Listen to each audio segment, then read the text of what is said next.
So this evening we are doing strategic cost analysis and value chain, which are two critical components of strategic planning and management. And as we go through the session this evening, we would realize why these two topics are very, very critical. Um, so one of the things we want to establish is, from a strategic planning and management point of view, as we said from earlier, the main thing for strategic planning and management is to help the organization to become competitive. You're looking at issues of competitiveness. You're looking at, trying to get a competitive advantage over your competitors. So when we look at the topic for today, we will realize that the value chain and strategic cost analysis are two very critical components that facilitate an organization becoming much more competitive and dealing with issues of profitability, right, etc. So there's a key competitiveness principle that the higher a company's costs are above its rivals, the more competitively vulnerable it becomes.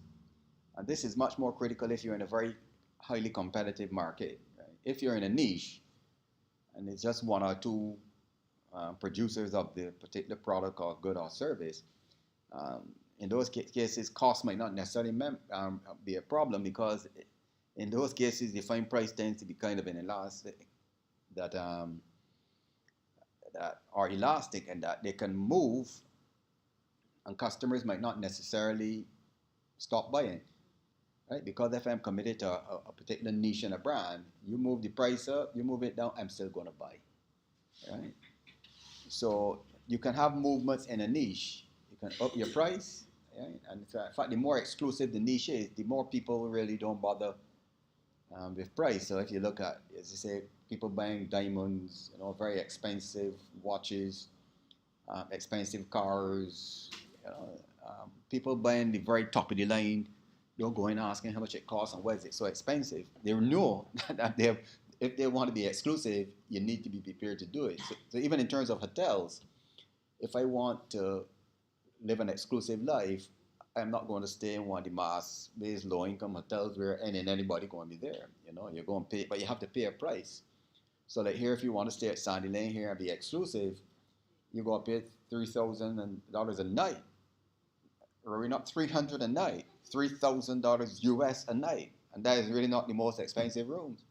So obviously, the people who will go to Sandy Lane here will be the extremely wealthy, right?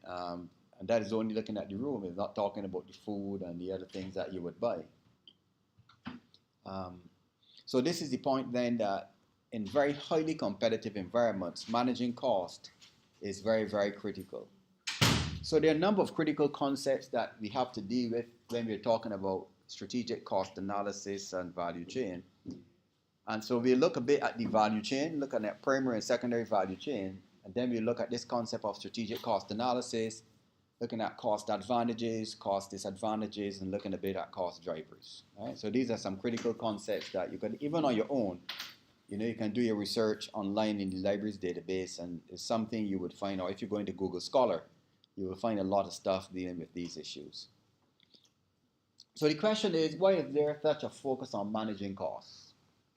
I'm curious what you think. Why is there such a focus on managing costs for businesses? Because ultimately you're looking to be profitable, so if your costs are too high, it may be that you're really not making as much as you could on the product at the end of the day. Correct. So you're looking to be profitable, right? So your sales can be increasing, your revenues increasing, but that does not necessarily mean that your profits would increase, right? So from a basic accounting function, my profitability is not a function of increased sales and revenues. My profitability is a function of managing costs. So I can sustain my revenues without any real increase, and increase my profits by just managing my costs very well and reducing my costs, you see? So the value chain and strategic cost analysis are approaches that would help a company manage costs as best as possible to ensure competitiveness, right? So when we look at strategic cost analysis, very shortly we would see the reason why. So yes, go ahead. I was just thinking, just from the first slide, we were talking about higher costs. I mean, consistency of costs, isn't that extremely important? I mean, like I've heard in Antigua when we ask the supermarkets why you don't buy local produce, they say yes, it's cheaper when they produce, but they're so inconsistent that if we were to buy from them, we'd have such an inconsistent supply, and then we'd have a huge cost of trying to get things last minute when they don't produce. Right. So Yeah. that they prefer a slightly higher but consistent cost that gives consistent supply. But I would say that one cause, not consistent cause. There are two things they're dealing with there. The consistency of supply ensures that you can better manage your costs. But if the supply is inconsistent, it might cause you to have to look for sources at the last minute, which would actually cause you to pay more. But it's the same thing, like some firms may opt for renewable energy rather than fossil fuels, because even though it may give them an average higher cost, they're going to be less vulnerable to shocks in prices. Right.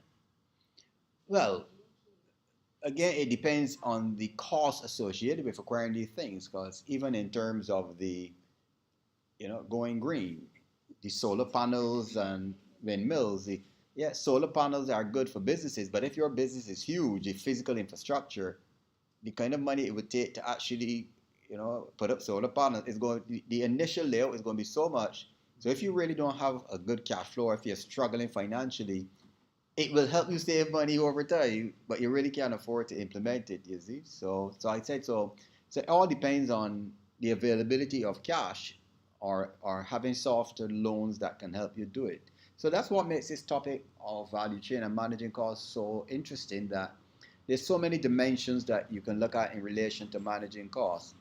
Now, this is a very simple set of formula for your basic accounting. That sales minus expenses basically give you your profit. And then expenses are broken into cost of goods sold, other expensive taxes, interest rates, loans net, etc. So the issue then would be, there are different types of businesses. So if you have, say, like an Amazon or eBay, their cost structures are going to be very, very low, or even a Dell. Cost structures are very low. Because Dell doesn't store anything. You don't have Dell store selling anything. And what Dell does, Dell basically, most likely, like what happens with Apple and all them, somebody makes it for them. So when you make an order, whoever is contracted to Dell, they say, build these computers to these specs, and then you just deliver. So their cost structures will be very low, which is different than a car manufacturing company, right? So Ford and these companies actually manufacture their own products. So you can think about the manufacturing of cars and the costs associated with manufacturing cars, from the plant, the equipment, the technology, the staff.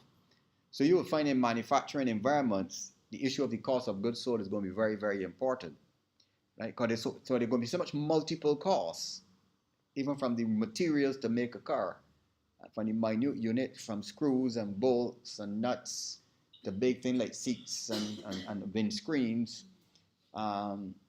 So these, and then the technology again, computers doing part of it, humans doing part of it. So that's the challenge of trying to assess what the cost of goods sold. So it really is in the realm of an accounting field, cost accounting, but for some reason, especially in the Caribbean, very, very few accountants go into the field of cost accounting. Most accountants are financial accountants. There are very, very few cost accountants in the Caribbean because it's very complex and a very challenging area of work, right? So a lot of people avoid it. So when we hear about the CG and all of those, 90% of those people on 99 would do financial accounting. They become auditors, financial analysts, and the basis for that. But the cost accounting is a discipline in itself, really focuses on trying to help the company to be able to manage costs. So the accounting function differs from just crunching numbers to one where you're actually deep into the organization's systems and understanding. So a cost accountant, Rory, must know how the systems work to be able to help you to cost, right? And if you don't know how the systems work, you can't help the person in terms of managing costs, you see? Yes, that'd be a classic example of it. And that is stress. Yeah, cost control, yes. The cost controller has to cost. Correct.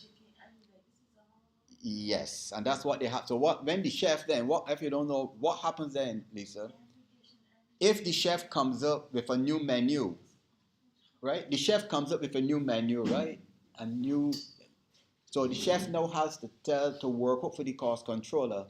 If you have beans, what portion and the size of the beans you will have in your on your particular menu, and he has to cost those beans per plate per plate.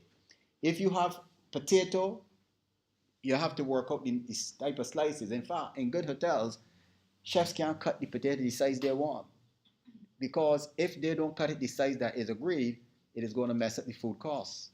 So when you go to a top-notch restaurant and you see things at a particular size and the way shape, it is the reason why they are that particular size and that particular shape because the same thing because it helps the cost controller to manage costs. So he knows if 300 plates were sold a night, he can average out based on what menu item it was, what the total cost should have been. So that if people are stealing and wasting, it is going to show up with variances. Because the chef would work out 300 plates means you should have used up $5,000. If it went to 7, the cost controller will put a flag, something is wrong. There's a big variance here. Something went wrong. Either that they made a whole set of food that was wasted or somebody stole food. Yeah. And that's what happened. Minute peas, Lisa. If it's a so they work out even to the amount of peas that are costed. And that's how she said. So the most tedious task is for the cost controller really to work out what is the cost of every menu item. So if you say you got peas and rice and saltfish, the cost controller knows per plate how much that would cost by unit cost. If you got banana and ham and chicken and whatever you got in that plate, the cost controller knows how much it will cost by unit cost for that actual food, so he can work out then how much profit should be made. But he takes out that cost. If you sell the plate then for 60 US, he knows how much it really costs. But if you do not follow those portions, it offset the food cost. Right? But if you don't have a cost controller, you're like one of these roadside people, you're guessing profits. Because a lot of them really, because you're just buying and making food. So they really don't know their profitability. All they know, they're making some extra money and will buy things. But in terms of profitability, they could actually be much more profitable. But if they're making enough to buy an extra car or start to buy a house, they're comfortable as such, you see, because they just cook. That's why certain restaurants don't allow you to like play with the menu, mix and No, match no. and say, well, can I get this? Can't mix with that menu. The menu is the menu. And when the chef does, in fact, the chef has to send that menu to the food cost controller. And it's only when the food cost controller is finished that the CEO will then approve and say, yes, we approve this new menu. But the chef can't just come up with a menu and say, tonight we cooking this. In fact, at least in proper hotels, right? So that's really good cost control there, what cost accountants actually should be doing. But it's very tedious, and most people, right? So the chef knows, but the accountant needs to understand food processes. He has to have an understand about making food and the issues of food. If not, he will not really be able to do a good job, you see. Now, the other thing that is critical when we are looking at value chain and strategic cost analysis is fixed and variable costs, right? So, Lisa, what kind of things are normally fixed costs? What is normally associated with fixed costs?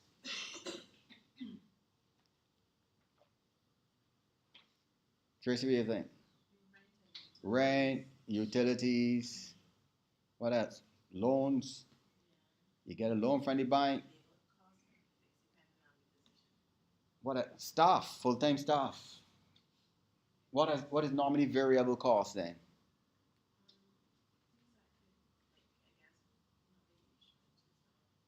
Right, your electricity could vary depending on if you're in a manufacturing environment.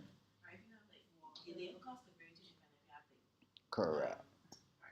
Part-time or already staff. So in manufacturing environments, there's always ways to have already paid staff. As production demand drops, they can work less hours.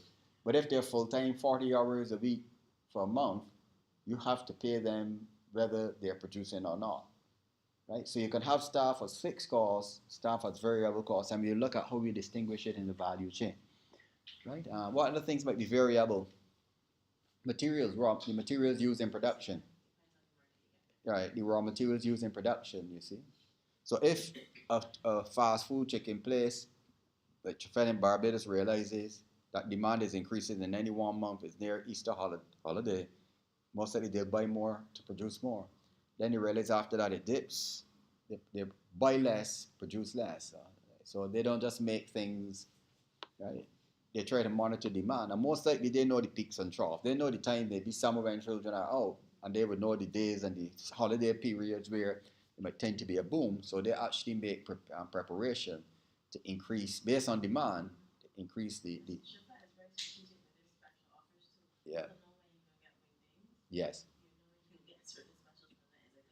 It's like a precise Yes. for that. The timing. And most likely they're trying to monitor demand and the peak times, right? Yeah, they're looking for that. So the point I'm making here, we are the fixed and variable costs in the value chain. So we'll look at it very shortly. So this concept of value chain, I don't know if anybody are familiar, Rory, you're familiar with it? Concept of value chain? Vaguely, Yeah, Lisa, you? I honestly cannot remember Hmm. some of the concepts of the value chain. Yeah, what about you, Tracy, you're familiar? Yeah. Right, so the value chain really is in two components. You have primary value chain and secondary. So primary will be the source that really most of the activity happens, you see. So if you look at like a business that is manufacturing cars or manufacturing tables, chairs, fridges, the primary value chain would be actually within the production processes where materials are bought, processed, and put out. Right? So primary in a hotel would be the rooms, restaurants, where guest sleeping rooms. So that is primary. The direct services to the guests. The secondary value chain would be the support people, the accounts department, the HR department, admin, marketing, research, development, IT. So those would be secondary value chain. But any activity that is critical to providing a good or service is called the primary value chain, right? So this is really an example of it that you can see. So primary then would be, there are terms we use called that you should be familiar with. Inbound logistics. So inbound logistics relates to sources of supply. That's where you purchase your raw materials or purchase supplies to use in operations. And operations is where we bought stuff, we're not going to produce stuff. So in the case of a restaurant, you buy raw materials, you buy meat, chicken, fish, potato, ham, whatever. And once you purchase, it then goes to operations for them to process the food, the breakfast, and dinner, and everything. And outbound logistics and distribution is when you are finished. So even in a restaurant, the kitchen cooks, and then the waiters and waitresses will have to take that food now to take to customers, which is in the context of a hotel distribution. You're distributing the food within the context of the restaurant. If you're making trees, if you're making cars, if you're making tables, if you're making bikes, if you're making clothes, your roofs, ACs, their supplies are bought, you make the product, and then the product is distributed in your country. Depending on how big your business is, you can distribute your product in your country. You can, like in the Caribbean, it can be done in St. Vincent, it can be done in Antigua, then it's exported to other Caribbean islands, then it's exported to Latin America, then you can go to any part of the world. And that's where the distribution comes in. Sales and marketing is part of primary value chain. That's the people who let people become aware of it. After sales service is also considered part of the value chain because after sales service, Rory, is critical to customers' satisfaction that if there's a problem, you want to get that fixed. That's why we call it primary. And then once things are done the way they should be in primary and secondary, you can get your profitability. That's the intention of the value chain. And as I said, the secondary value chain now is where you have the support, research and development, technology, HR, admin are all part of the support activities. Right? So you say primary and you say secondary value chain. So a chart like this is one you should really learn and know pretty well. Now, the issue when we talk about strategic cost analysis, we are talking about trying to identify costs at each stage or at each level of your value chain. And that's where you're able to then identify your true costs. Right? So this is an example. So you can have value chain for a business Or Lisa, you can have value chain for an industry, right? So the first one here was the value chain for a business where I have inbound logistics where I purchase my supplies.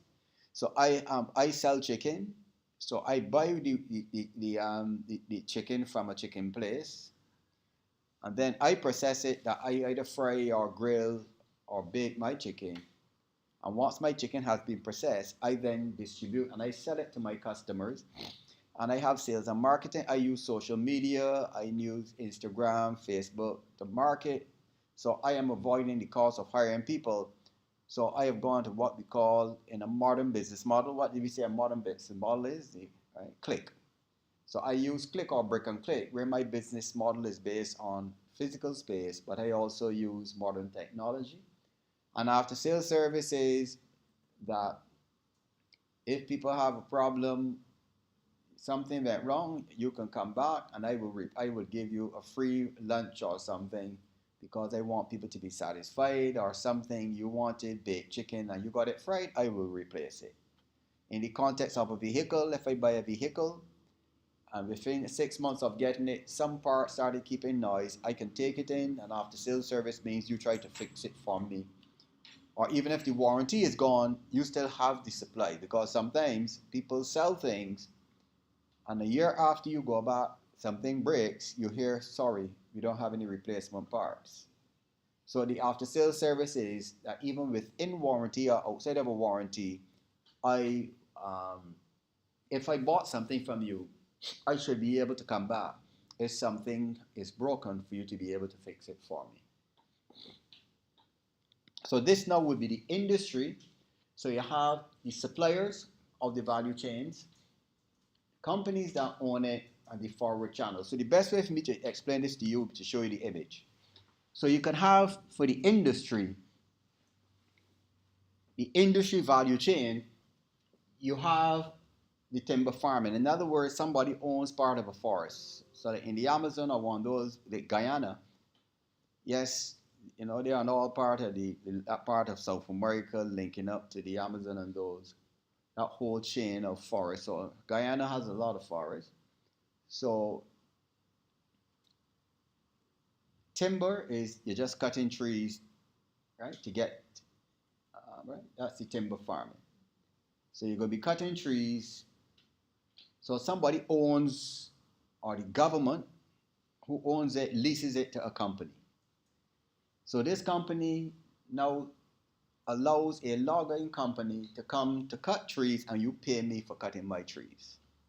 So when you cut my trees, you then cut it into logs. But I am not into logging. I am leasing the part of the forest where I'm going to sell you trees. The logging company now cuts the trees and creates logs. So you take off all the bark and all the leaves and everything. So the logging company could be separate from the person who leases the part of the forest in Guyana. And then the pulp mill. So the logger now sells the logs to a company that will make pulp. Now the logging company may be the owner of the pulp mill or may not be. So the pulp mill could be a separate company. So the pulp mill buys logs from the loggers. And going up the value chain now, a paper maker buys the pulp to make paper. But the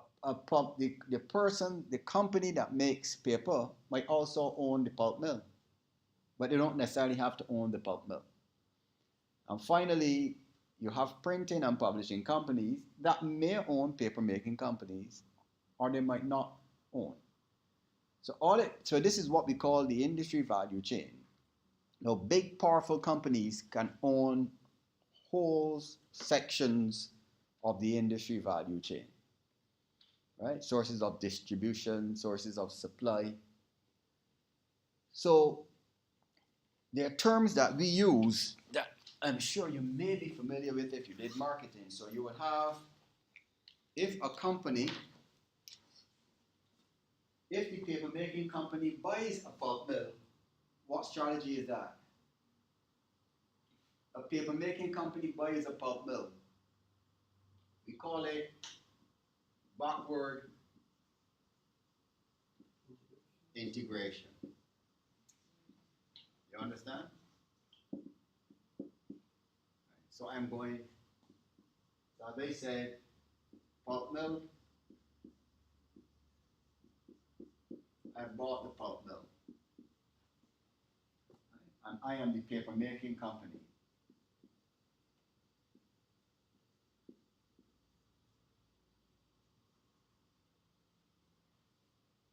But the printing and publishing company might determine I want to buy the paper making company. And I also want to buy the pulp making company. So you could find if the printing and publishing company is very powerful, it could backward integrate and start to take control of the pulp mill and take control of the paper making company. So why do you think they would do that, Tracy? It seems profitable to them to, I guess, cost. It's cost, right? Because if I don't own this, and this is, there are not a lot of suppliers, they have what we call bargaining power. And if the supplier has bargaining power, and they say, remember, if you remember the notes, we said in the five forces model we dealt with last week, whoever has the bargaining power has the advantage. So where the supplier, we call it bargaining power of the supplier, and if you look back to the five forces, you would say, if the bargaining power of the supplier is high, it means that, right, the pulp mill is high, it means that the paper maker doesn't have much choices. Because what makes bargaining power high is when the choice is low, or the choices are low. Which means I don't have much places I can go. And even if I go, there's just about two for the same price. Right? The bargaining power then becomes low when the choices are many. So where the business has a lot of choices, the bargaining power of the supplier is low, and then you can negotiate deals. Can't you lower that rate? Can't you drop your prices? Right? So as I said, that is why we did five forces last week as in preparation for us to understand this. Now, for distribution, I have my paper.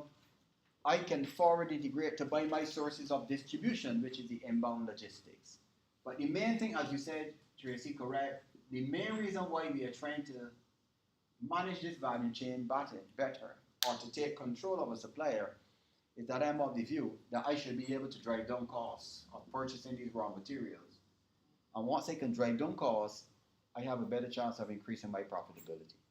But as I said, very powerful companies try to take control of the industry value chain. Right? And again, certain countries like the US would have what they call antitrust legislation, that if you become so powerful that you're dominating the industry, legally they break up your companies. I don't know if you're old enough to remember, but when Microsoft they gathered in the 90s or mid 90s, Microsoft was powerful and dominating the industry, because Microsoft at that time was the pioneer, and a number of people got together and said that it was becoming a monopoly and was too powerful. They went to court, and the court ruled that they had to break it up. So Microsoft was split in two. Yeah, they had to split it up. Yes, legally split it up. So the Americans have a lot of what they call antitrust legislation that would prevent any one company of dominating a particular sector in the market. No, right, yeah. So you have big oligopolies here, actually. This is another example, folks.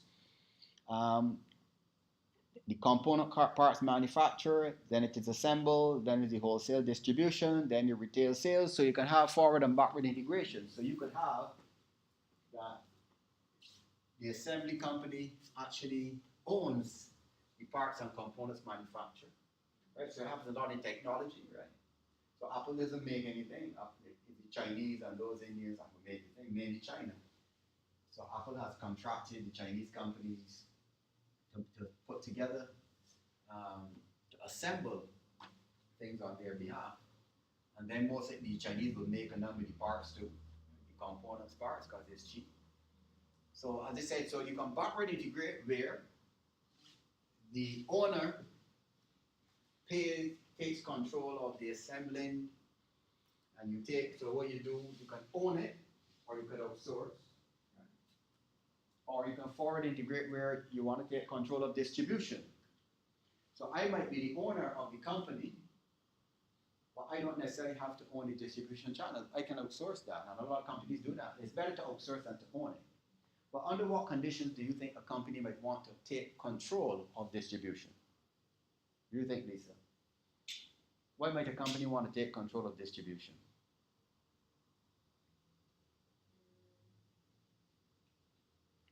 Do you think, Rory? I think if that's where it's important to carve out a competitive advantage, then you're going to want to own it yourself because you're not going to want to outsource your competitive advantage.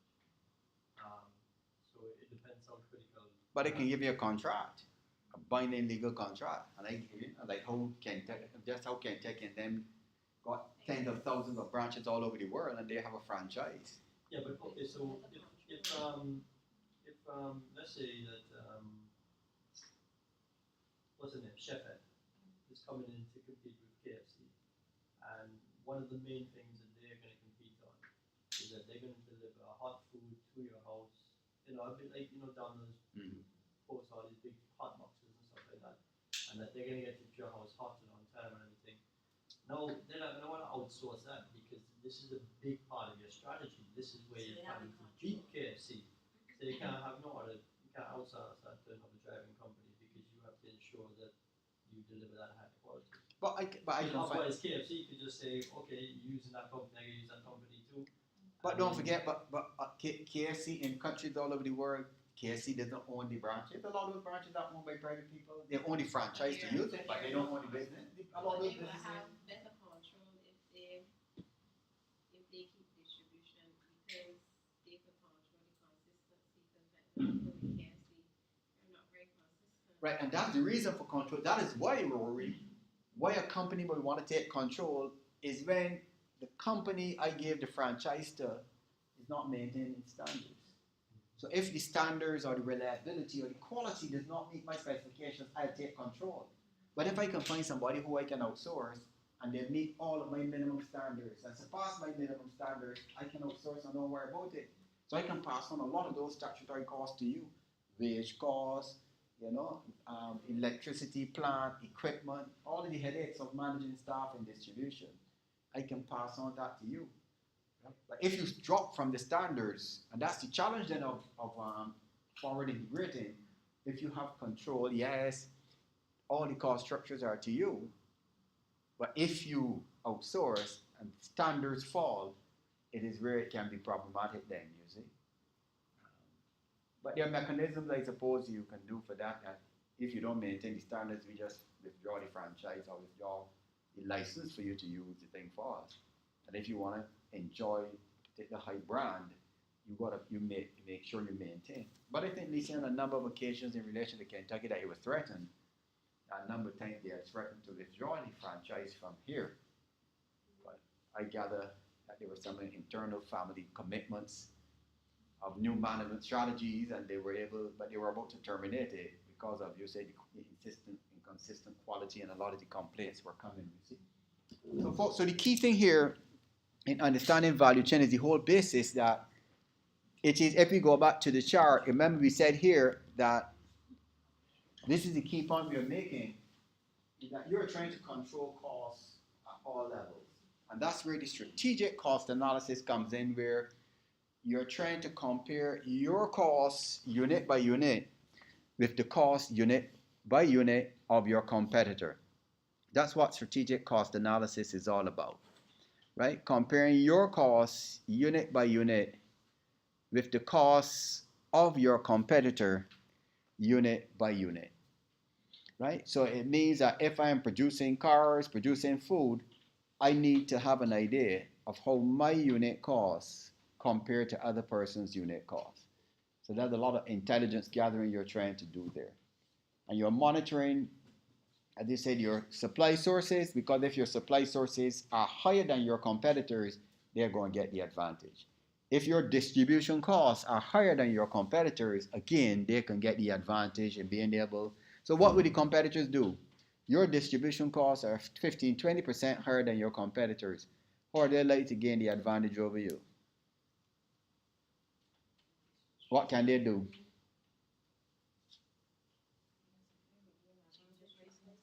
Sorry? That's it. Same quality, better price. But it's not always just about lowering costs, it's about understanding your cost structure in order to make the right decisions. Because I need to know that if I'm going to put ice cream on the menu at KFC, how that, you know, versus with my cost versus if I put milkshake. And if I understand my cost structure better, good enough to know that, hey, milkshake is going to be a lot cheaper to put on, then that can feed into the decision you're going to make. Right. And that's what we said. Strategic cost analysis is looking at your cost unit by unit, comparing with your rival, which is what you're saying here, whether a company's costs are in line with those of the rivals, measuring the company's costs compared to those of the rivals, activity by activity, you see? So you need to know your cost structure. So if in your industry, supply costs are the major source of high and increased costs, it will create a problem. You understand? So that is why, as we said, the problem, right? So that's why, as we said, right? If a company has a supply source, right? If a company has a supply source and your supply sources, right? Your supplies are critical to your business because the supplies tend to be expensive, the most expensive component of your production processes. You understand what I'm saying, Tracy? It means then that you got to be very mindful of how the cost of your supplies compared to the cost of your competitor. If you're all buying from the same supplier, that makes it easy. But if you are buying from different suppliers, it's a big problem, right? Now, if your major cost structure is not necessarily supplies, that there is low bargaining power, the distribution could be your problem. That to distribute this product is very costly because of terrain, to get it to the various areas, or the size of it. It might be such a cumbersome thing that is expensive to transport it, or it's such a delicate thing that you can't let any and everybody. It has to be a very expensive process of getting the product out. It means then that maybe what Rory was saying, it means that the component, your cost structure has it that the distribution sources are the most expensive for your company. And the strategic cost analysis then now, Lisa, would be, I now need to find out in terms of distribution, what are the unit costs for my competitor in terms of vehicle costs? Do my vehicles use more gas? In other words, are their vehicles more cost effective, more fuel efficient than mine? So whereas it costs me $6,000 per vehicle a month, it costs my competitor $4,000. You understand what I'm saying? So, you can look at some other areas in terms of the where you have to go, right? Time of travel, the kind of marketing mechanisms that are utilized. Is it more costly for me in terms of my marketing, the type of tools that I utilize, right? Have I not been using social media as good in my sales and marketing? So my sales and advertising costs are much higher than my competitor, but that's what you want to find out. So when you realize, but my sales and advertising and marketing costs are like 50% above my competitor. Why is that? And that's where the unit by unit analysis allows you to find out. You might then realize they're using more social media, more Instagram, more Facebook, where you have salesmen walking about the place trying to convince people to buy. And then it requires having accounting data that measures the cost of each value chain activity, right? And that's what those are the critical value chain activities that you want to be able to find out the cost of, right? So if my competitors and I make the same type of product, I need to find out how do my manufacturing or processing costs compare to my competitor, right? Because if your cost structures are much higher than your competitors, it's going to be very difficult for you to compete with them against price. it will have to be that your quality is so exceptional that in spite of your price being a little higher, people prefer to come to you, right? In fact, I like to use in my strategy class when I'm doing a similar topic, I like to use the university environs. You have a kiosk by management, a little kiosk that sells grilled fish, right? Barbecue chicken, chips, salad, pizza, and a whole set of little junk food and snacks, burgers. Just a small kiosk. But then at the hill you have the campus mart, which sells from toilet paper to beans to soap to toothpaste to patties to macaroni to rice to so they sell a wide range to snacks for students who live on hall. A lot of you understand they cater to students who they open early and late. So they cater to not only students who might be going to lecture, but they cater to students who live on hall. So that's why they have like food and beans and rice and oil, right? And the toiletries. Just on Hall because they're situated right next to the shuttle, so you can buy what you want. Oh yeah, that is true. Yes, that is true. Yes. Right. Yes. So you can buy your stuff and then get on the shuttle. For me, it's the most convenient place to buy it. Yes. That's always the cheapest. You don't do too often. Right. You can buy there. That's it. On your home. You see, right.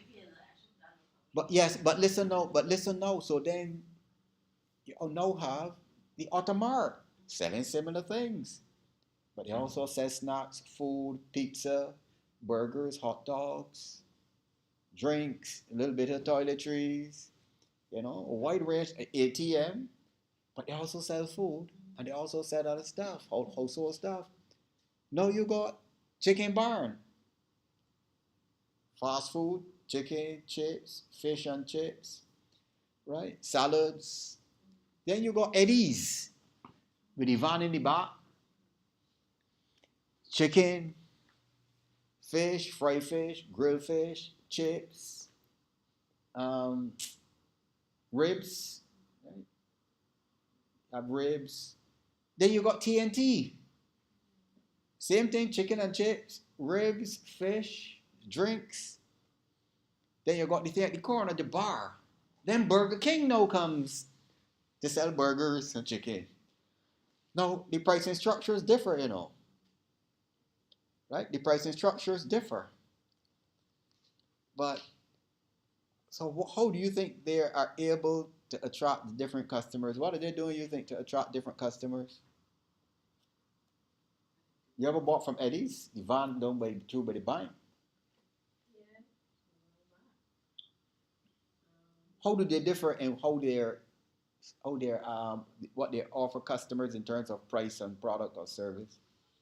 But Eddie would differ because he gives bigger portions. You're correct. So what Eddie's does, but his prices are a little higher, His prices are high, but he gives huge portions. So you could share that between two people. Like 3 pieces of chicken. If you buy like 3 pieces, 2 pieces of legs and an extra, huge portions. Yes, his portions are big. Fish, huge steaks.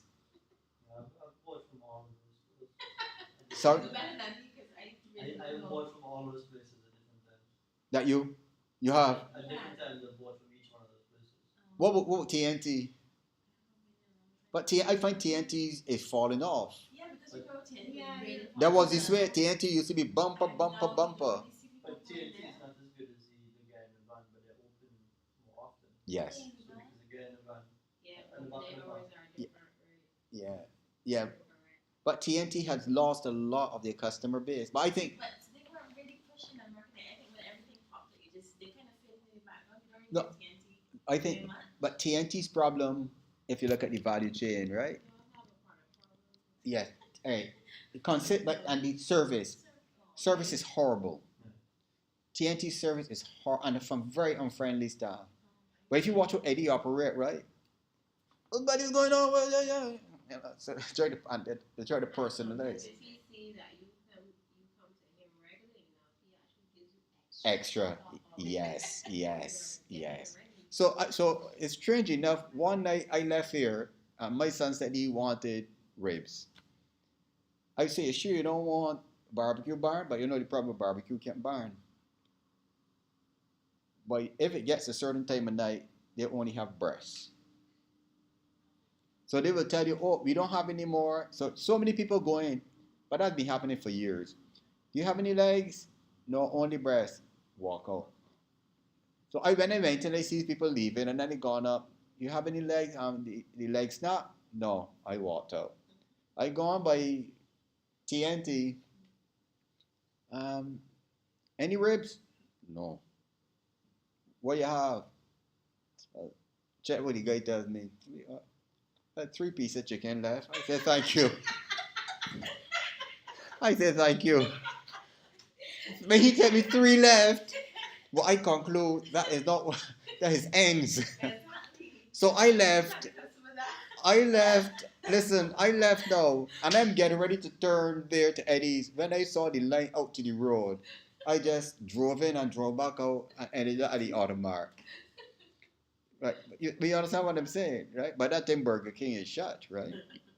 But the sorry, No sense, but I think Burger King is horrible. I think they shut up pretty early. I don't buy it. I don't buy it. That's the one who does another back from the Huh? other thing.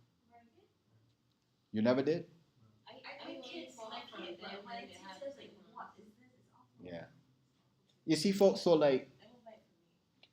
so you would find that the prices vary, but I find the TNT and Eddie's tend to have similar prices, but Eddie's portions are bigger. Even the chips, TNT has a wider variety. yes. But I think they have a quality problem. But years ago, they were bumper, bumper, bumper. Yeah, They were. There was nobody else basically. That's what I'm saying. They didn't have any Yeah. popping up so bad. Bumper. And they were there for a long time, all back in like the late 80s actually. Yeah, they were there. I remember. Well, I remember and in that campus in the late 80s, they actually had just opened. They had just opened and with a big thing, but the quality I think was a very high quality at that time, and the owner was involved, and he was very personable. But then I think he pulled away from it. But service, right? You would find a lot of those food businesses is perceptions of service, as they say, saying that I'm getting more. So even people realize the prices are big more than Jafet, the portions are big, right? And so if you get the ribs, a lot of ribs, chicken, like 3 pieces of chicken, a lot of chips, right? The fish, big steaks of fish. Something you get 2 big steaks of fish, you see? So you gather he's going for volume though, right? So he's going for volume. If I can get the volume and turnover of customers coming in, yeah, he would make the money from volume. Like what you're saying, he's costed everything. And he Yes. knows that even 2 pieces, he can really afford to do that because his profits could actually be a little bit more if he did. Yeah, but see, but he, But I find too, like in terms of the pork in particular, I can't figure out. I would really like to know where he gets his supply from because who's He that? can afford to do it. Like, Eddie, Eddie? because his pork to me, the pork that I would eat raw, it don't taste the same as though it's be something is very different about it. That had me wondering if it's called ribs or something like. It tastes different. It tastes different. Actually, pork ribs to me, I telling myself, it's called ribs. You know, you get more. Like, oh, I don't. I don't know. It's a difference there. So A different type of pork. I really would like to know Or where his supply he might be importing it from some cheap source. He might be importing it. It's something. So it could be that he has some source of importing it from some other part. So it's not really some kind of local pork. And that's why he's able to give. Could be that too. Could be that. You never know. There was had a rumors with the Chinese that led to all the songs about pussy in the fried rice and so on. Yeah, well, you're not right. Yeah. There's all the dogs and so on. Like, Yes, yes. But you see, but that's a very good point we're discussing, folks, because what we're saying is that one of the biggest things in all businesses is your supply source. Because if the cost of buying your supplies is relatively high compared to your competitors, you already have a disadvantage. So they can say we have the same quality, and people can tell if it's the same quality because they compare.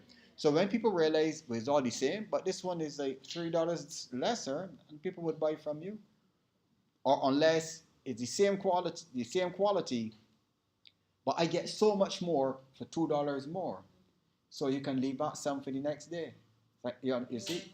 There is also a food place in Warren's opposite KFC. Or maybe a little small place there.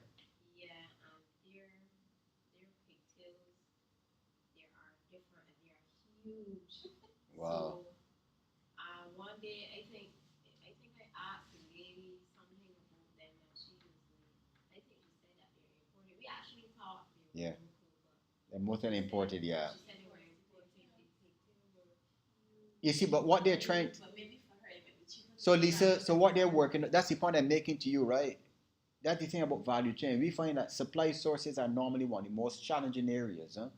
That if you cannot get your raw materials at a reasonable price, you're going to battle to really be able to offer customers the best value for money. And we call it best value for money, right? That's why you call it value chain.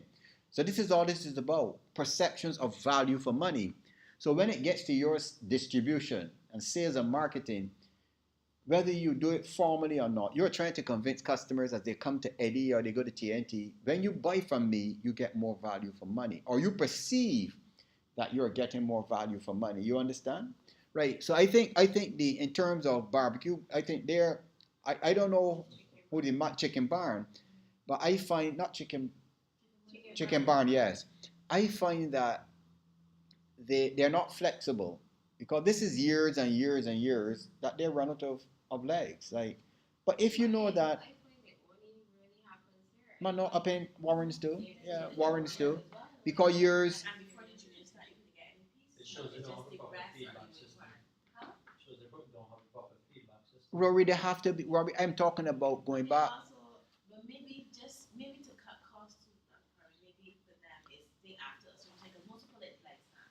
So if I know for the junior snack, you can't get like you have to take the breast on your way, you just fry your breast. So if you give it all legs, you got breast left back there. But you see, So you have to prefer a strategy that if you're not buying this full legs not at $18 and you just trying to couple and buy the junior, you can only get those two pieces because they have to get rid of them. but you see what I'm saying to you. But they so many times they run out of legs and they say we don't have any people walk away. So I'm saying to you, you could import legs and have a stock of legs there.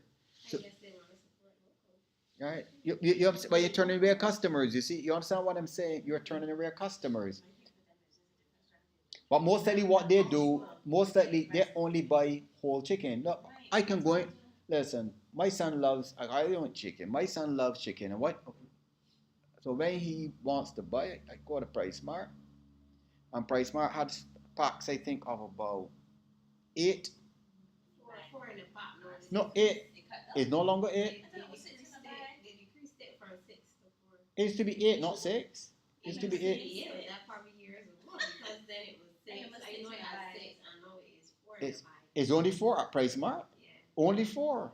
So those big things, they don't have those anymore. I think it's 4 in the pot. So I used to buy like 4 one time. Right? Yeah. So, but I'm saying that you're losing customers because people are coming. But I believe he buys whole chicken. So if he buys a whole chicken, but he's losing money. You see, he has to find My out. mentality changed honestly from the juniors. Now you can't get the leg anymore. You have to just take breast. I figure it's because people always come for legs. So if you But people, but I can tell you, they need to get rid of it. years ago, I had some friends who used to hang out at the one in Warren's. And I can tell you, generally speaking, when people come and hear they no legs, they just walk out. So you're not getting anything because people are not going to buy breast if they don't eat breast. I find too their like marketing strategies in terms of like, for example, how Chevette would bring particular specials. No, they don't have any specials. Yeah, they don't do Chevette. So this is the point I was making here, that activity-based accounting systems, which would be in the realm of cost accounting, provide the data for determining the cost for each relevant value chain activity, you see. And activity-based is like what Tracy and I were talking about, that as the chef, you're cooking food and cooking a plate of food based on your menu. Activity-based means that you're looking at the unit cost. If you're making tables, chairs, so in the activity of making food or the activity of making a table, what is going to be cost of the legs, the cost of the countertop, the cost of the screws, the cost of the rollers, Similar to food, the cost of the beans, cost of potatoes to make one plate of food. So it's this activity-based costing that really helps you to determine the true cost of particular products. So like if you have snacks, so people come to buy the snack. So people will compare how does this particular product compare with others.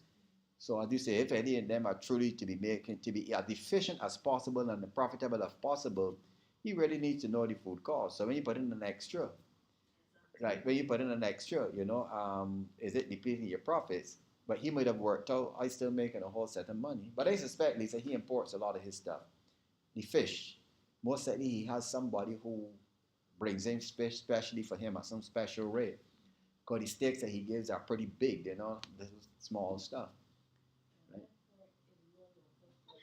Yeah, you see, and people, but the reality is, I haven't bought from him for a long, long time because I don't eat meat anymore. But when I passed it, I was quite surprised. And it was like a Thursday. And I was surprised the amount of people. I mean, there were long, long lines. And that was like after 8 o'clock. I was amazed the amount of people that were still going there. Yeah, so whatever he's doing, like it. And I remember sometime he actually increased the price.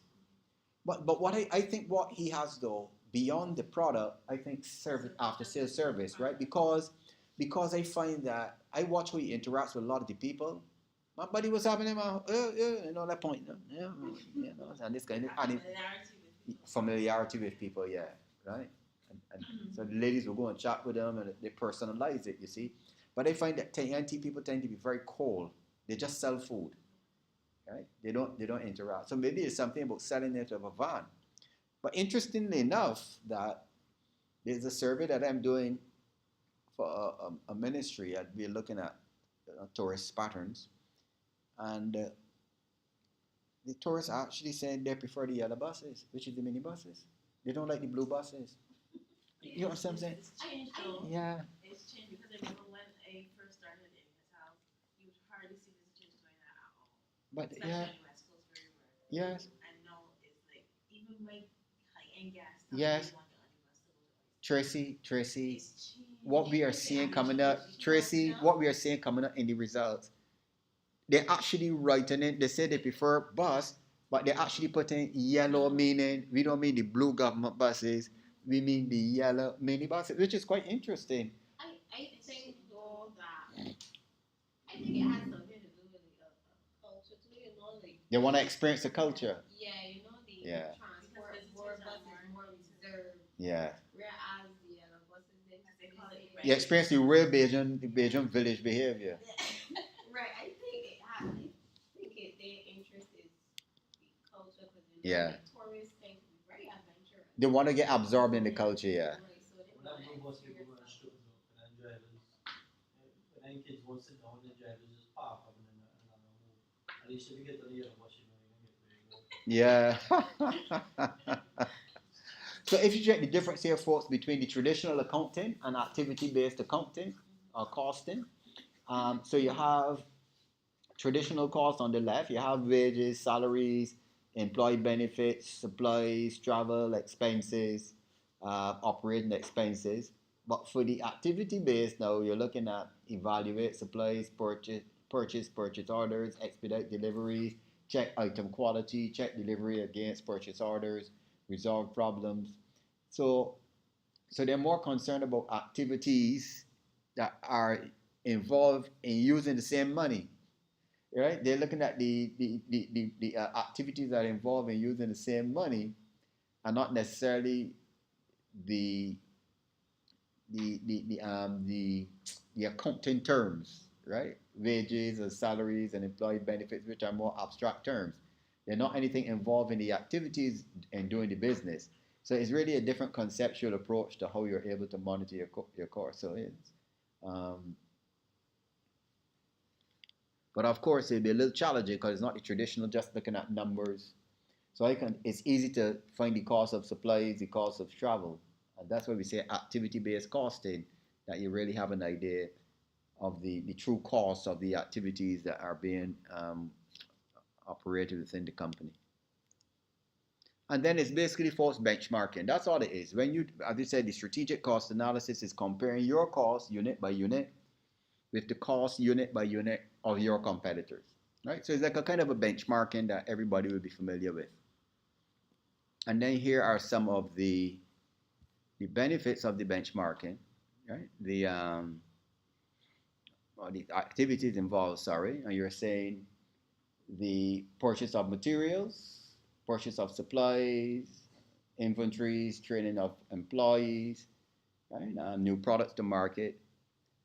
So that is, so as a result of that, the company has a better idea of its cost structures and the things that might actually lead to increased costs. So what determines a company's cost competitiveness? We're saying how it manages its value chain, right? And because the value chain is a tool that looks at managing costs at all different key steps within a business. And it says when a company's costs are out of line,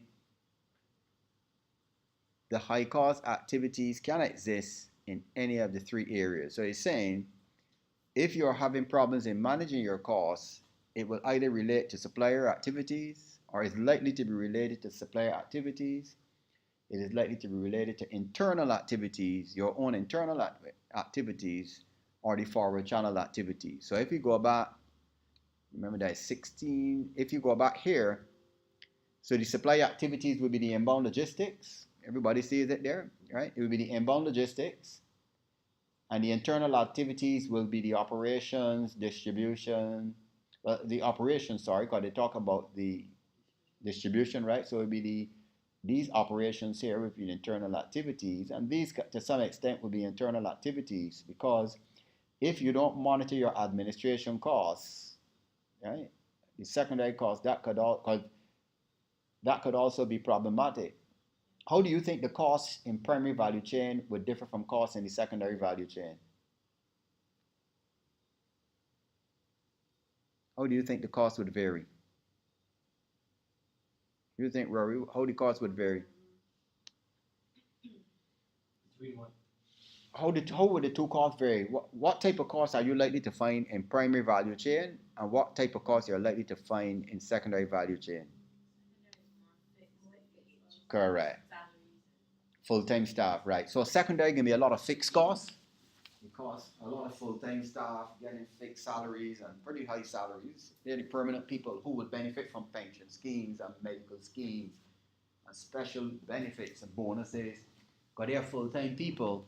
Whereas you'll find a lot of the people in the primary would be like weekly, already paid people, weekly paid people. People don't really have any big security. They might not be part of the pension scheme. They may or may not be. They're not going to have a lot of substantial permanent benefits. Why not put research and development as a primary cost? Well, it can't be. Right? Don't forget, research and development should be an ongoing activity. You see? It's not driven, the things that are in primary are driven by the production process and demand. But research and development is an ongoing, as long as your business is existing, you want people to come up with bright ideas, which is driven by the external market. So it's not necessarily driven from the production processes, you see. So research and development can operate independent of this. So research and development is saying, let's scan the market. So if you remember our chart, so research and development is more interested in what is happening in customer taste. Is there some new pattern, no new trend among the young people? Are the elderly people demanding something? So R&D is really telling the company, there's an opportunity here, make it. You see, Rory? So research and development will come up with something that they are saying that this could work, this could sell, and then they will say here, produce it. Yeah, so it can be independent actually of a production process.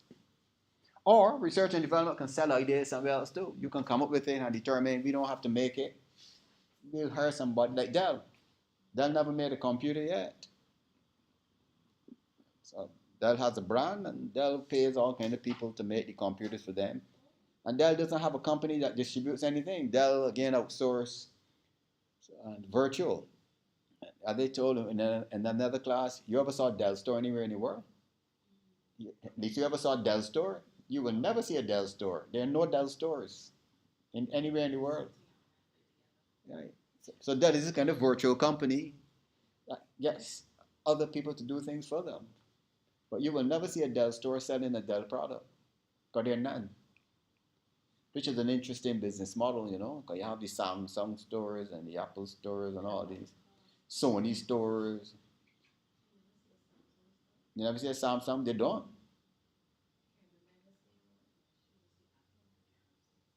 Yeah. But Dell is just virtual. Dell doesn't have any, just one of them virtual companies for a while. Yeah, and they only make to order. You know, you order and they produce as such. You see, which is what the Japanese call the just in time, which is really a good inventory system. So you don't have stock building up, building up.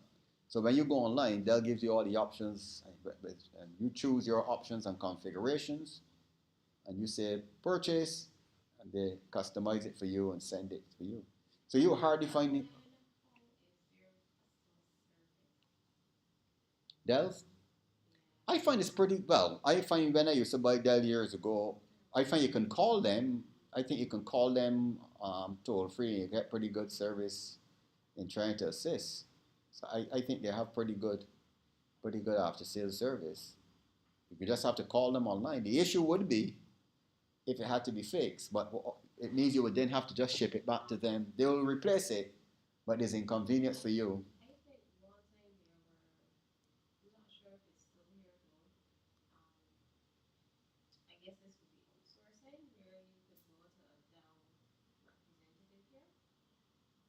Yes, they had representatives. I'm not sure if it's still there, but there were representatives here. Right. Right, 'cause Apple has what they would call it the certified Apple. I forgot the name they call it, right? But there are people who are certified Apple providers who you can take the Apple computer to them and they legally can do repairs, right? Um, but the Dell model is a very interesting model.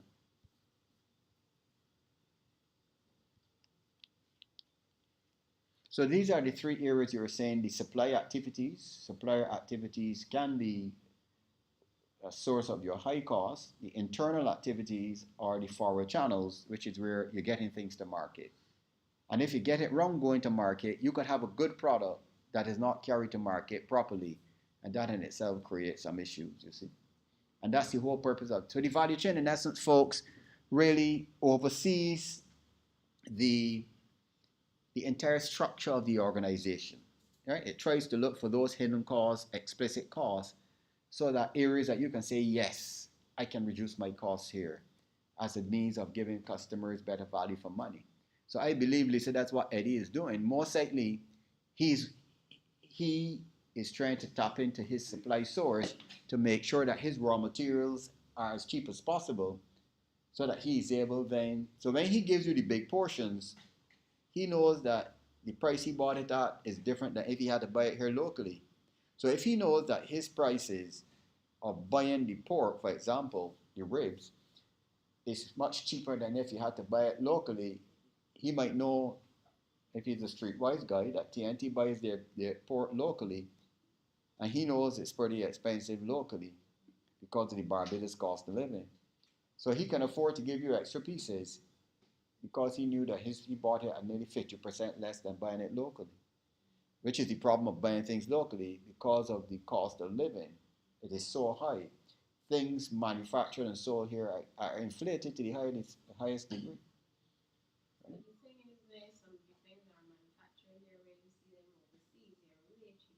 Yes, that's it. But because of how we're structured, the cost of producing things here are so high, right? Right. That's why the tourism product has problems because the wages are so high compared to other parts of the world. Listen, when I go to Guyana, Guyana's exchange rate, Rory, is 200 to 1.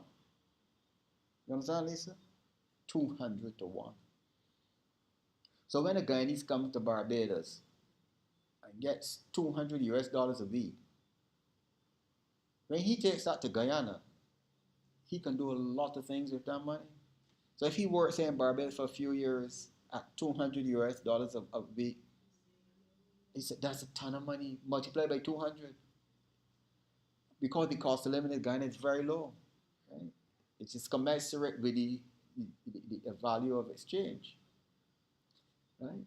But for Guyanese living there, it seems maybe just like us, because they have to pay the Guyanese price. But when you get the Barbados dollar and you take it then at the 2 to 1, right? And that's what happened to me when I went to Africa. A lot of those African countries are 120 to 1, 200 to 1.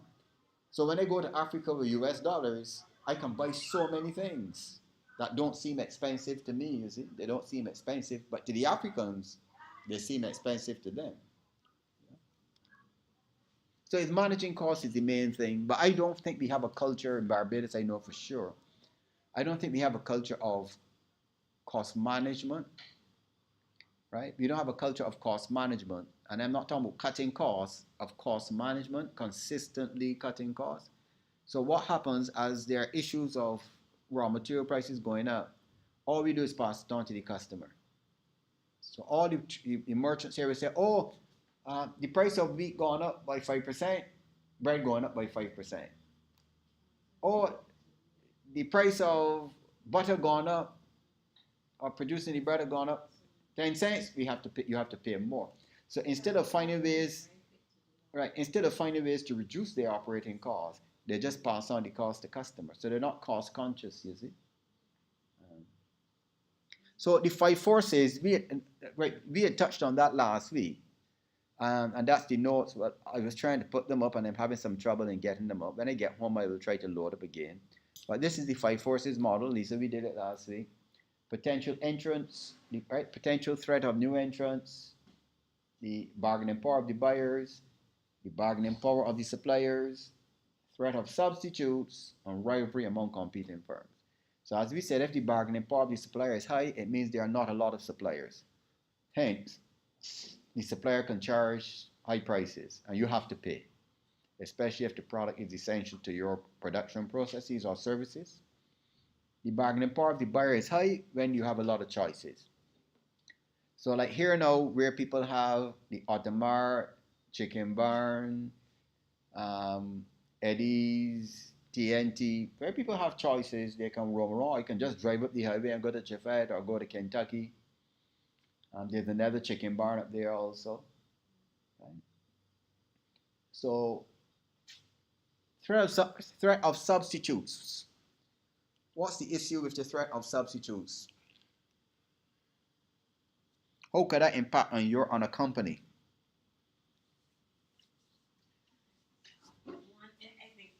One, if people perceive that this substitute is just as good as your product and start to buy it, then obviously you lose market share.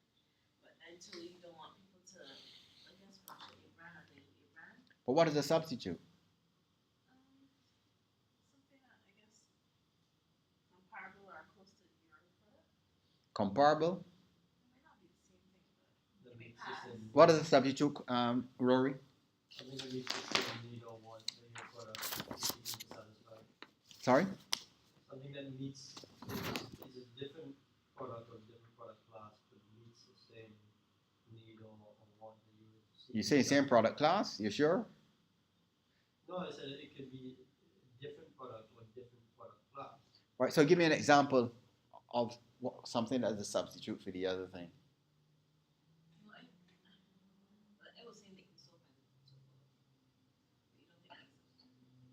Let's say cruise ship vacation is a substitute for The what? going on a cruise ship can be a substitute for going on vacation to Barbados. Not Barbados. Well, wherever. It have to be land tourism. It will have to be land tourism. So, right. So water. Yeah, but I'm assuming the question is somewhere else. Right. So in other words, instead of coming to a hotel on land, you can go on the sea for a hotel on sea. It's really not a hotel. Well, it's not a hotel on sea, but it replaces the traditional hotel on land. Right. So, what's a substitute for milk? So you got right. So you got to be careful. You're not looking at different brands, right? Like 100% milk, skim milk. It's still milk, but a substitute for milk is almond milk, soy milk. That's what a substitute is. It gives you the same experience or fulfillment, but there's something substantially different about it. That's what we call it a substitute, right? So What's a substitute for leather? A leather bag. Plastic. Yeah, what's it made of? Straw.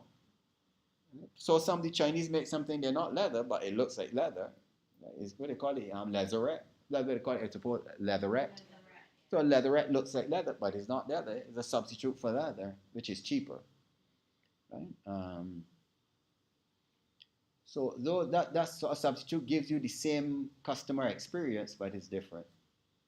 Right? It is different. So So like a knockoff version of something is a substitute then? when you say knockoff, what do you mean by So knockoff? you have like a fake bag, Right, that right. will be a substitute? Well, the material will have to be materially different, Okay. right? It will have to be materially different. You see? So so a lot of the health products are substitute for the synthetic medicine, right? So like I am on something called blood thinners, warfarin, which is a very powerful medication. So a substitute for the blood thinner is actually Morbi. Morbi thins the blood, very high concentrations of Morbi. So, so it's a substitute. Whether it works as well is another matter. You see, and like tenderizer, they say pawpaw. Papaya leaves is a very good tenderizer for meat. So you can have the synthetic meat tenderizers, or you can use pawpaw leaf, which is a substitute. Right? So as I said, give the same experience, but they are qualitatively different. Is a car a substitute for bicycle?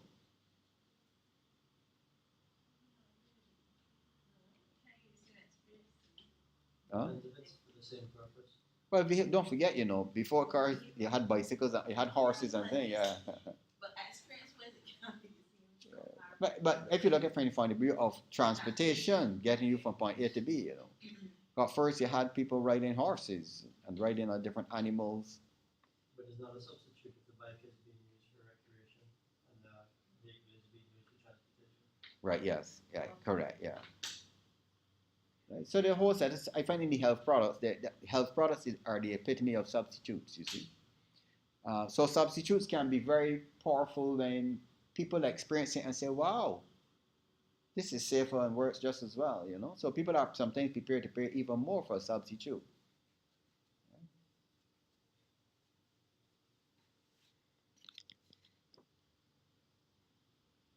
And the last things we will look at would be the correcting supplier-related cost disadvantages. Remember, we say it could be at the supplier side or the forward channel side. And negotiate more favorable prices with suppliers, right? But remember, we said that is contingent upon the bargaining power of the supplier. Because if the supplier has bargaining power, he or she doesn't have to negotiate with you. So the premise here, Rory, is that the supplier does not have bargaining power, so you can negotiate. You see? So like the Light and Power Company here is the only light and power company. The Water Authority, nobody has the right to drill a water well, so they have bargaining power. So if the government wanted to know, they can increase the water rates and people will complain, but you have to pay because there's no competitor. Work with suppliers to help them achieve lower costs. So we call that kind of a strategic alliance. Use lower price substitute instance. You see, that's what we were saying. So in other words, well, I don't have to go to that supplier, Lisa. Right? You understand? I don't have to go. For example, like I use a lot of vegan franks, right? Which look like hot dogs, but they're vegan. So that's a substitute for hot dogs, which are not pork based, but they're expensive as hell. I think they could be cheaper, right? So those are substitutes. Those kind of substitute products that you would get. Sorry? And it should be cheaper. Correct. And then we say integrate backwards, right? Me, Rory, I had enough of y'all. I'm gonna bike, only bike. I can get a big loan, and I can come and make your offer you can't refuse. And that's what big businesses do. If you follow the .com and the whole technology market in the U.S., some young fellas come out, some idea, something that they got, some chat that looks fantastic. Billionaire come here, give you 500 million for this. We're FM 24 years old, and a billionaire come and say, I'll give you $500 million for this. Okay, sir, you have it. Like, and that's what the young guys have been doing, just selling these ideas. And so for Bill Gates, $500 million is like, so a lot of youngsters got very wealthy, never work a day. 100 million, 50 million, 200 million. So a number of those popular things, a number of fellas. Which one is the couple that some young fellas sold? Not one of those thing, not Snapchat, or it's one of those or two of those that some youngsters actually sold out to one of the bigger companies and made millions and millions. But, so it's smart sometimes to do that. Push for more favorable terms with distributors and other forward channel allies. Right? So in other words, you're trying to work out with the distributors, ways in which you can get your product out there. Or you can do what, Tracy? The distributor is giving trouble. What can I do?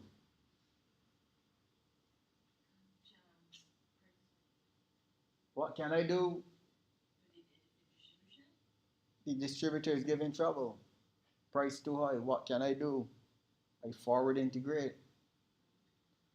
I try to take you over in a hostile form. And if you're a public company, I can go on the stock exchange and tell my broker I need this company. Make them an offer they can't refuse. Start to buy up shares. Take control. But strategic alliances can work also. And I say the whole thing, folks, you're trying to control your cost. Where is the cost disadvantage? Because the argument is, Rory, if you have a cost disadvantage that you do not address, it is likely to impact on your ability to give your customers value for money. Other than you can, right, Tracy, find some other area where you can significantly reduce your cost, which then brings it back to a place of balance, you see. So it says change to a more economical distribution strategy. Or they say just forward integrate. Try to buy out the distributor. Right? Now, one of the biggest, in terms of business development and expansion, I don't know if you all know it, but most companies around the world, whether in Europe, North America, South America, Caribbean, most big businesses that have grown and become powerful did not grow as a result of any innovation and creativity. They just bought out good businesses, made the owners offers they could not refuse. And that's what Sagicor and Clico and all those companies have been doing, right? Grace Kennedy, they just buy companies. BS&T used to do it here too. Just buy up. And they buy companies and buy small companies, buy big companies, buy out competition. A new competitor comes out, seems to be valid. They buy you out, pay you money you can't refuse, and get rid of the competition. And buy politicians too. Sorry? And buy politicians. But all the time. So that's what they do. So acquisition actually is the preferred expansion tool, Lisa. So this talk about innovation and creativity. Big businesses use their money to buy businesses that have good ideas and good products, and they just buy them out, take the product, and sell it and make money. So it's these small companies that do all the research and development, and they just buy them out. But it makes sense. Why do I reinvent the wheel? Right? Your business is worth $5 million, I pay you 20. I pay you 25 million, but especially when I know this product has the potential to give me return on investment in 5 years. So that's how the big state investors do. Acquisition is the major source of expansion of businesses, unfortunately. Some agreeable, some hostile. And the final slide, from value chain to competitive advantage, and we are saying basically the key thing folks remember in planning is for the company to gain a competitive advantage or to be just competitive. That's why strategic planning and management is there. To look at a higher level, at the bigger picture for the company, and try to develop strategies that can allow it to be competitive, right? And we are saying Once you manage the value chain, you can one integrate competencies of employees into competitively valuable ways. So you're looking now at the resource-based view, right? So that because don't forget, you would have employees in your processing, employees at your distribution if you own distribution, employees in sales and marketing, employees in service, employees in the secondary value chain. So if you integrate competencies of the employees into competitively valuable ways, remember we said once employees have distinctive competencies, it's a good road to gain a competitive advantage. Leverage economies of learning and experience curves. Again, that's a human dimension. So you realize a number of these are more leaning towards the resource-based view. And coordinate related activities in ways that build valuable capabilities, right? So it's just saying that you're looking at the type of activities that are involved in your business, and you're trying to improve and make those activities, get those activities as coordinated as possible, right? And finally, build dominating expertise in a value chain activity critical to customer satisfaction and market success. So you're saying once you're able to manage a value chain, you're able to have a dominating expertise where you're able to be having greater market success. But the important point here, customer satisfaction, which means you're talking about the service experience, that customers perceive value for money, that customers get good after sales service, right? That the product delivers what it says it's going to be able to deliver. You know, that in the sales and marketing, what you promise is actually delivered, Lisa. Because a lot of companies have excellent sales and marketing activities, and people based on that buy, but really companies fail. They're not able to consistently deliver on the promises that would have been made. And hence, customer satisfaction wanes. And we know customer satisfaction is still critical to your sustainability, that customers must perceive, yes, I'm getting value for money. All right? So when you hear that term, colleagues, value for money, it is literally relating to the concepts in value chain that you want to have value creating activities at each stage of the value chain. You understand what I'm saying? When we say value for money, the argument here then, Rory, is if you want to give customers value for money, it must begin at the supply stage, right? To see how best you can negotiate the best prices for the raw materials. But not only the best prices, what do you want to get at that supply stage? Not only the best prices, you want to get what also? Right? The best quality. Because you can get the best prices for poor quality and you haven't achieved anything. So you want the best product price relative to best quality. And at the processing stage, you want the employees who are making your products and are delivering your services that they're high end. That if you're cooking my food, that the food when you use my materials to cook and make food, that is of the highest quality. And if you don't, I'm losing money, especially if customers don't see the value is getting value for money. So I think what Eddie, as Lisa said, is doing, he's giving these huge quantities that people perceive, yeah, the price is a little more than a snack box, but look the portions we are getting. Right? And if we are big eaters, and Bajans are big eaters, people like big portions. And at distribution, the same thing, as you distribute your product, are you getting value? Is the customer getting value for money? Are the deliveries on time? When you deliver, is it damaged? You see, I remember the other day, doing some work with my mom. I bought a whole set of expensive tiles. And then the workman called me late in the day and said, look, he had a problem. I said, well, I bought 250 tiles, and he told me 50 of those tiles were broken. The edges just broken off. And when I went there, just at the edge, just broken off. So I think in the boxes, when they were transporting them, it might have hit something, because you know they don't stack them on top of each other. Nearly 50 tiles. Luckily, the company was able to replace them. You see? So that is good, because I was saying, don't they may have to buy over 50 expensive tiles. But again, I don't think they have resolved the problems. But from going to collect tiles, I realized, wow. In fact, I'm going to call the owner, because that warehouse, it is, wow.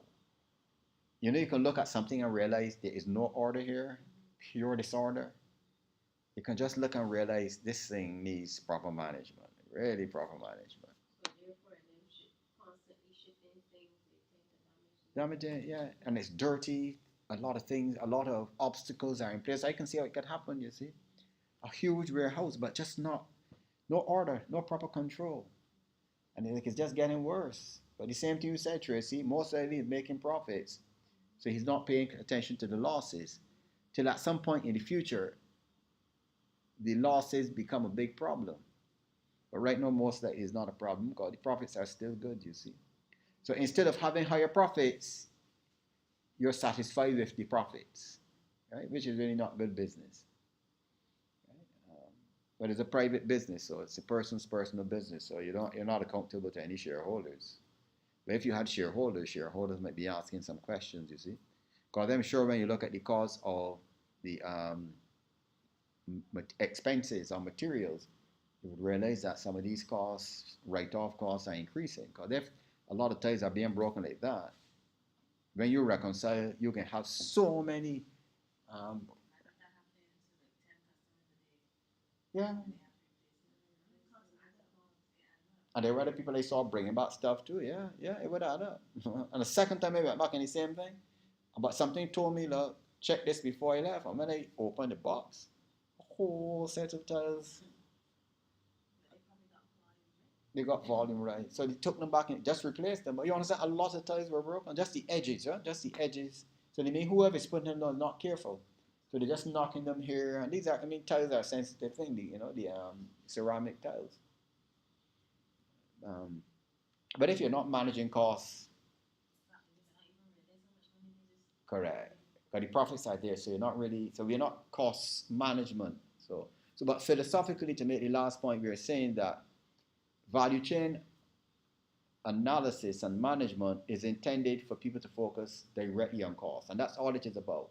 Cost of inbound, cost of processing, cost of distribution, cost of sales and marketing, cost of service, right? The cost of secondary, the cost of research and development, right? The cost of administration, cost of HR, right? Cost of technology. You're constantly monitoring costs and evaluating costs and making people accountable for costs.